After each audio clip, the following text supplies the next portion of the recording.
It's 8:30 in the morning on the Thursday the 31st of January 2008, and I am totally on my own at the top, the peak of Qurn on the west bank of Luxor, overlooking the whole of the west bank and into the desert and the Valley of the Kings.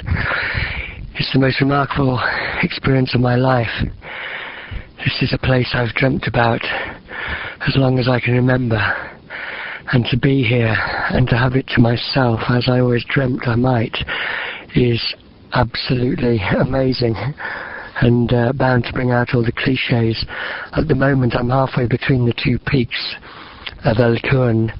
I'm looking down the Nile towards Aswan, way down, and as I look towards Thebes, modern Luxor across the Nile, the sun is sparkling off the Nile, so the only thing I can see at all clearly is Karnak to the left, palm trees silhouetted against the sun shining off the Nile. The sun's about 3/4 of the way up the sky, and I'm looking back down the road past the Colossi of Memnon.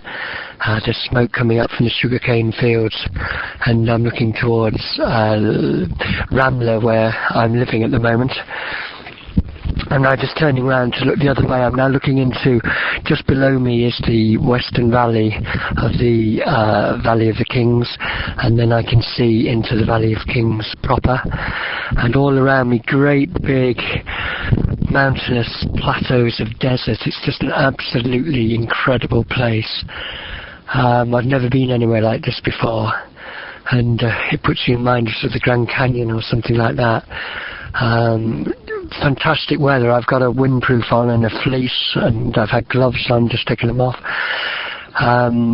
The wind actually has dropped once I got to the top, which is strange. There was quite a high wind at one point coming over from the Valley of the Queens, but I'm sitting now and it's very still, and I just feel completely transported. I can see an island in the Nile in the distance, the big bend of the Theban hills bend in the Nile, and this is a moment I've waited all my life for. And I thinking of Adrian now all of a sudden, and Kieran, and all sorts of thoughts come into my head, and also just a sense of sharing an experience with people who have been here thousands of years ago and over thousands of years. And the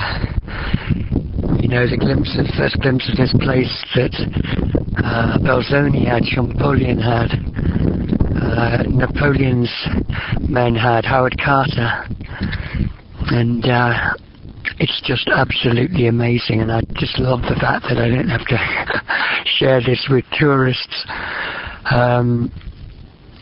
The sounds, there's hardly any sounds.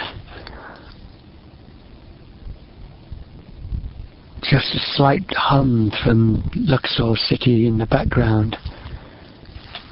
Balloons, there's 2 balloons still up, one's just gone down again, I think.